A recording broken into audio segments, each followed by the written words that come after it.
नमस्कार विद्यार्थी मित्रांनो, मी शुभांगी पवार तुमचं सहर्ष स्वागत करत आहे आपल्या आवड शाळेची या युट्यूब चॅनलमध्ये।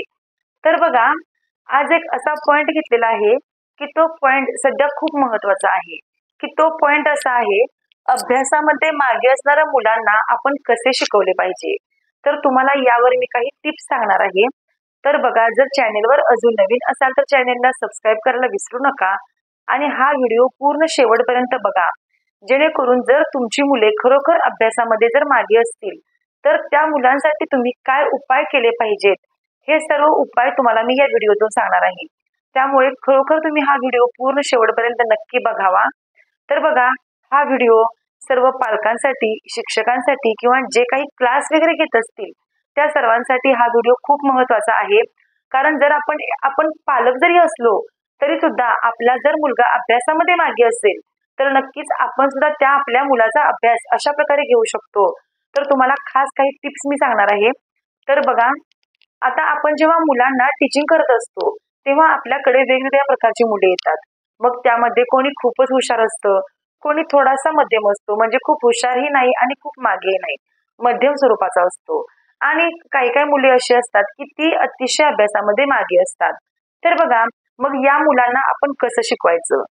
तर बघा, शाळेमध्ये कसं होतं की जेव्हा आपण मुलांना शिकवत असतो, एखादे शिक्षक मुलांना शिकवत असतात, तर हुशार मुलांना कोणीही शिकवू शकतं, कारण त्या हुशार मुलांना एकदा सांगितलं तर पटकन येतं। पण जी मुले अभ्यासामध्ये मागे असतात, खरं तर त्या मुलांना शिकवण्याचं चॅलेंज जे शिक्षक स्वीकारतात ते खरोखर एक आदर्श शिक्षक मानले जातात। बघा, कसं आहे की सध्याची रिअल कंडिशन आहे, काही काही शाळेमध्ये अशी मुले असतात की ज्यांना अभ्यासामधलं काहीच येत नाही। मग बघा, ती मुले पहिलीतून दुसरीत जातात, दुसरीतून तिसरीत जातात, मग चौथीत, पाचवीत असे करत करत ती मुले 10वी पर्यंत जातात।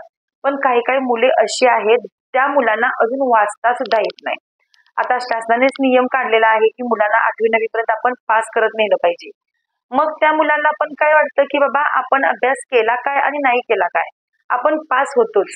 पण बघा, त्या मुलांना त्यावेळी काही समजत नसतं की बाबा आपण अभ्यास केलाच पाहिजे। त्यांच्यामध्ये एवढी पात्रता नसते, त्यांच्यामध्ये एवढं त्यांना नॉलेज नसतं की आपण आता अभ्यास केलाच पाहिजे आणि यातून आपलं भलं होणार आहे। जेव्हा त्या मुलांची 10वी होते आणि त्यानंतर मुलांना समजतं की आपण खरोखर इतकी वर्ष वाया घालवली, आपण अभ्यास करायला पाहिजे होता। आणि मग बघा, शिक्षकांनी सुद्धा अशा मुलांना पुढे ढकलत न नेता, त्या मुलांना इग्नोर न करता त्या मुलांच्याकडे लक्ष दिलं पाहिजे। आणि खरोखरच अभ्यासामध्ये मागे असणाऱ्या मुलांना जे शिक्षक शिकवतात ती एक कौतुकास्पद गोष्ट आहे। बघा, तुम्हाला मी टिप्स सांगणार आहे आणि त्यातला पहिलाच पॉइंट आहे आपला की आत्मविश्वास। मुलांच्या मध्ये आपण आत्मविश्वास निर्माण केला पाहिजे अशा मुलांच्या मध्ये की जी मुले अभ्यासामध्ये मागे आहेत, अशा मुलांच्या मध्ये शिक्षकांनी आत्मविश्वास निर्माण केला पाहिजे। ही आपली पहिली टिप्स आहे। बघा, काही काही मुलांना अभ्यासामधलं काहीच येत नाही, त्यामुळे आपण म्हणजे शिक्षकांनी किंवा पालकांनी असू दे किंवा जे जे जे शिक्षक क्लास घेतात त्यांनी त्या मुलांना सांगितलं पाहिजे की तुला हे येणार आहे, तू जर हे मनापासून केलंस तर तुला हे नक्कीच येणार आहे, तू का नाही करू शकत, तू नक्कीच हे करू शकणार आहे। आणि बघा, असं काय नसतं की त्या मुलांच्या मध्ये काहीच गुण नसतात। बघा, एखादा मुलगा जर अभ्यासामध्ये पाठीमागं असेल तर तो मुलगा, समजा त्या मुलाला गाणं छान म्हणता येत असेल, त्या मुलाला डान्स छान करता येत असेल, तो मुलगा खेळामध्ये हुशार असेल किंवा त्या मुलामध्ये बोलण्याचं सुद्धा कौशल्य असू शकतं, त्याचं हस्ताक्षर सुंदर असू शकतं। मग या मुलांना आपण त्यांच्यामध्ये ज्या कला आहेत त्यांच्या त्या कलांना आपण वाव दिला पाहिजे, त्यांच्या त्या कलेला आपण प्रोत्साहन दिलं पाहिजे आणि त्यांच्या अंगात जी कला आहे त्यातून त्या मुलाला आपण पुढे नेलं पाहिजे। आणि एक ना एक दिवस त्याचा आत्मविश्वास नक्की जागृत होणार आहे, त्यामुळे त्याचा कॉन्फिडन्स खरोखर वाढणार आहे। तर हा आपला आहे पहिला पॉइंट की अशा मुलांना आपण कॉन्फिडन्स निर्माण केला पाहिजे, त्यांच्या मनामध्ये आपण आत्मविश्वास निर्माण केला पाहिजे। हा आहे पहिला पॉइंट। आता दुसरा पॉइंट काय आहे बघा, आता ही गोष्ट आपण जेव्हा मुलांना शाळेत घालतो म्हणजे सगळं शिक्षकांच्यावर डिपेंड राहून आपण उपयोग नाही, पालकांनी सुद्धा तेवढीच मेहनत घेतली पाहिजे। जर आपल्या मुलांना काहीच येत नसेल, माझ्या मते तर मुलांना सुरुवातीपासून तुम्ही या सगळ्या गोष्टी शिकवा। जर तुम्ही त्यांना सुरुवातीपासून शिकवलं, त्याचं तुम्ही बेसिक जर पक्क केलं तर मुले खरोखर पुढे खूप हुशार होतात. आणि बघा म्हणजे शिक्षकांच्या बरोबरीनेच पालकांनी सुद्धा तेवढंच मुलांच्या मनामध्ये आत्मविश्वास निर्माण केला पाहिजे. जर आपल्या मुलाला एखादी गोष्ट येत नसेल तर वारंवार तुम्ही शाळेत जाऊन शिक्षकांना ती गोष्ट सांगितली पाहिजे. म्हणजे मग शिक्षक सुद्धा त्या मुलाकडून ती गोष्ट करून घेतील. फक्त शिक्षकांच्यावर डिपेंड राहून काहीच उपयोग नाही. त्यासाठी आपल्याला सुद्धा पालकांनी सुद्धा काहीतरी प्रयत्न करायला पाहिजेत, जेणेकरून आपल्या मुलाची प्रगती झाली पाहिजे. तर हा आहे पहिला पॉइंट. आपल्या मुलाच्या मनामध्ये आपण आत्मविश्वास जागृत केला पाहिजे. दुसरा पॉइंट आहे, बघा आता दुसरा पॉइंट आहे, त्याची आवड व शिकण्याची क्षमता ओळखा. दुसरा पॉइंट काय आहे, त्याची आवड व शिकण्याची क्षमता ओळखा. हा दुसरा पॉइंट आहे. बघा जी मुले अभ्यासामध्ये पाठीमागे असतील तर त्या मुलांना जर तुम्ही शिकवलेले समजत नसेल तर त्या मुलांना समजा एखादा ऑडिओ, एखादा व्हिडिओ किंवा काहीतरी शैक्षणिक साधने दाखवून जर त्या मुलाच्या लक्षात राहत असेल तर तुम्ही त्या मुलाला त्याप्रमाणे शिकवू शकता. किंवा जर एखाद्या मुलाला गोष्टी रूपात आपण सांगितलं तर त्याच्या तेही लक्षात राहू शकतं. काही काही मुलांना आपण जेव्हा रिअल लाईफ मधील काही गोष्टी सांगतो तेव्हा त्याच्या लक्षात राहत असेल तर तुम्ही त्याप्रमाणे सुद्धा शिकवू शकता. फक्त एवढे लक्षात ठेवा की अभ्यासामध्ये पाठीमागे असणाऱ्या मुलांना आपण कशाप्रमाणे शिकवू म्हणजे त्याच्या लक्षात राहील. तुम्ही फक्त लक्षात एवढेच ठेवायचं आहे की त्याला आपण काय सांगितल्यानंतर त्याच्या डोक्यात फिट बसतं. थोडेसे कष्ट तरी आपल्याला घ्यावेच लागेल. कारण जी मुले अभ्यासामध्ये पाठीमागे आहेत त्या मुलांना आपण हुशार मुलांच्या सोबत घेऊन जायचं आहे. त्यामुळे थोडंसं कष्ट आपल्याला घ्यावंच लागेल. पण थोडे दिवस गेल्यानंतर, काही दिवस गेल्यानंतर त्या मुलाला नक्कीच हे काही समजणार आहे. आपण त्या मुलाला काही दिवस ऑब्झर्व केलं पाहिजे. त्याला कोणत्या गोष्टींनी लक्षात राहतं हे आपण त्याला ऑब्झर्व केलं पाहिजे आणि त्याला त्या गोष्टींनी आपण शिकवलं तर त्याला नक्कीच लक्षात राहणार आहे आणि 1 महिन्याच्या आत आपल्याला रिझल्ट मिळणार आहे. तर बघा दुसरा पॉइंट हा होता की त्याची आवड व त्याची शिकण्याची क्षमता आपल्याला ओळखायची आहे. हा होता दुसरा पॉइंट. आता आपण तिसरा पॉइंट बघूया. बघा आता तिसरा पॉइंट आहे कठीण विषय सोपे करून शिकवणे. तिसरा पॉइंट काय आहे, कठीण विषय सोपे करून शिकवणे. तर आता बघा काही म्हणजे आपल्या पुस्तकामध्ये कसं असतं, काय काय टॉपिक खूप कठीण असतात आणि ते त्या मुलांना समजत नाहीत. आता हुशार मुलांना आपण एकदा सांगितलं तर त्याला ते पटकन समजतं. पण ज्या मुलांना काहीच येत नाही त्या मुलांना असे जे काही कठीण टॉपिक असतात ते पटकन समजत नाही. मग आपण असे कठीण टॉपिक जे आहेत ते एकदम सोपे करून सांगितले पाहिजेत मुलांना. मुलांच्यात मुले होऊन आपण शिकवलं पाहिजे. जर तुम्ही पालक असाल तरी सुद्धा तुम्ही मुलांच्या मध्ये मुले होऊन त्यांना ते समजावून सांगितलं पाहिजे. आणि जर तुम्ही शिक्षक असाल तरी सुद्धा मुलांच्यात मुले होऊन तुम्ही जर शिकवलं, तुम्ही जर मुलांच्या कलेनं शिकवलं तर ते मुलांना पटकन समजणार आहे. आता बघा काही काही मुलांना कसं होतं की एखादा जर टॉपिक असेल आणि तो जर इंग्रजीतून असेल तर त्या मुलाला तो काहीच कळत नाही. म्हणजे त्याला कसं होतं की अगोदर त्याला ज्या मराठी कन्सेप्ट आहेत त्या त्याला क्लिअर नसतात आणि मग त्याला इंग्रजी तर काहीच जमणार नाही.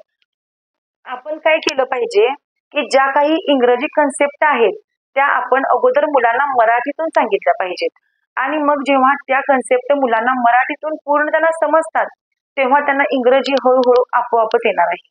तर बघा असे काही कठीण टॉपिक जे असतात ते मुलांना आपण असे सोप्या भाषेत शिकवले पाहिजेत आणि मग त्या मुलांना ते पटकन समजणार आहे. तर हा होता आपला तिसरा पॉइंट.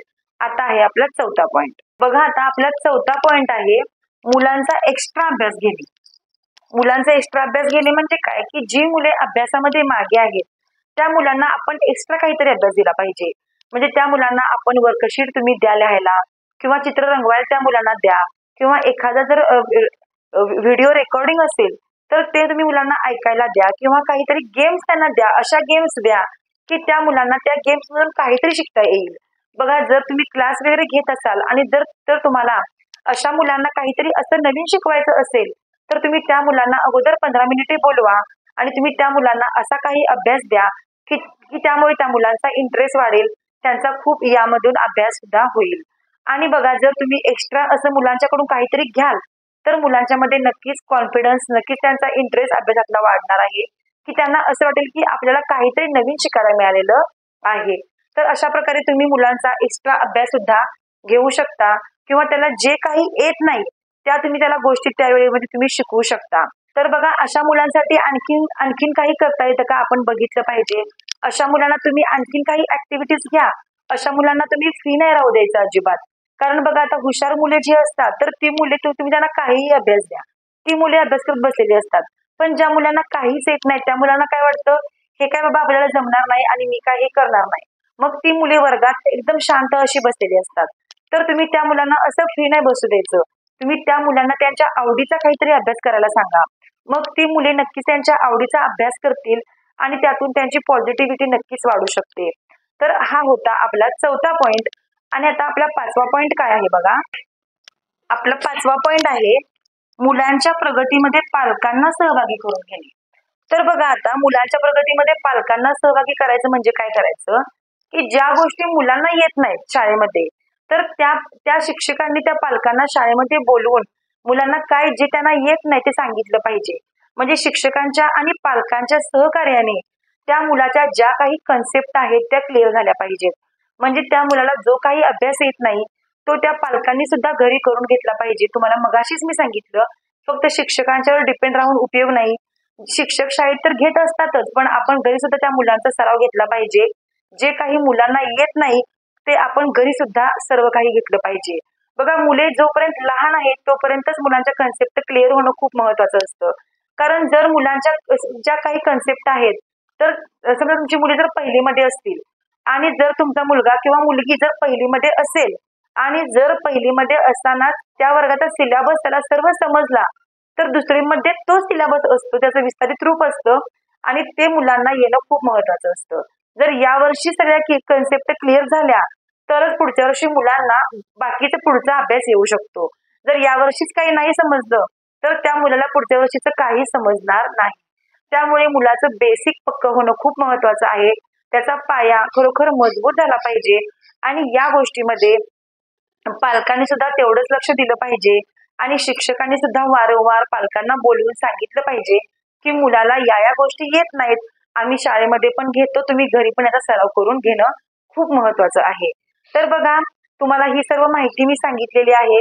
त्याचप्रमाणे बघा अशा मुलांना अभ्यासामध्ये मागे असणाऱ्या मुलांना जे काही येत नाही तर तुम्ही ते एखाद्या मुलाला चित्र दाखवून, आकृत्या दाखवून, त्यांना वेगवेगळे शैक्षणिक साहित्य दाखवून जर त्या मुलाला तो अभ्यास समजत असेल तर तुम्ही त्याप्रमाणेही त्या मुलांना शिकवू शकता. तर अशा प्रकारे बघा तुम्हाला या व्हिडिओमध्ये मी सांगितलेलं आहे की अभ्यासामध्ये मागे असणाऱ्या मुलांसाठी आपण काय काय टिप्स वापरल्या पाहिजेत. तर बघा जर तुम्ही या टिप्स खरोखर फॉलो करून बघा, जर तुमच्या मुलांच्या मध्ये खरोखर या गोष्टीमुळे प्रगती होऊ शकेल.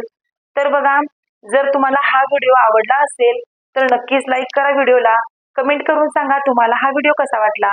चला तर मग आपण असंच भेटू आणखीन एका नवीन व्हिडिओ सोबत. तोपर्यंत धन्यवाद.